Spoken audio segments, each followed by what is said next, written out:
नवाबशाह वेझो मच कचेरी कोठाई वई जिते फनकारनि ऐं सुरनि जी वर्खा करे वेठरनि खे जुमाए छॾियो। कोट गुलाम हैदर महर में कोठायल मच कचेरी में शाइरनि, अदीबनि, सहाफ़ियुनि, सुगड़नि ऐं शहरनि वॾे अंग में शिरकत कई। कचेरी दौरान शाइर पीर एजाज़, सजाद रसूल, मियां दाद, माशूक धारेजो ऐं ॿियनि शाइरी ऐं ॾूर बेत पेश करे ख़ूब दाद हासिल कयो। रागी अली हसन ख़ासि खेॾी, दादन लतीफ़ चांडियो ऐं ॿियनि सुरनि जी वर्खा करे वेठलनि खे जुमाए छॾियो।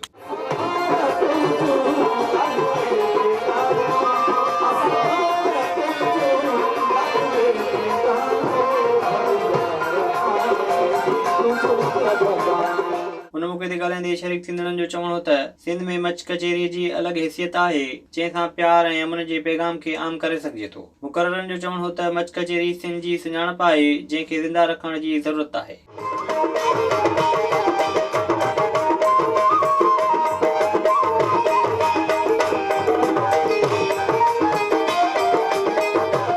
विज़िट कयो अवामी आवाज़ मीडिया ग्रुप जी वेबसाइट awamiawaz.pk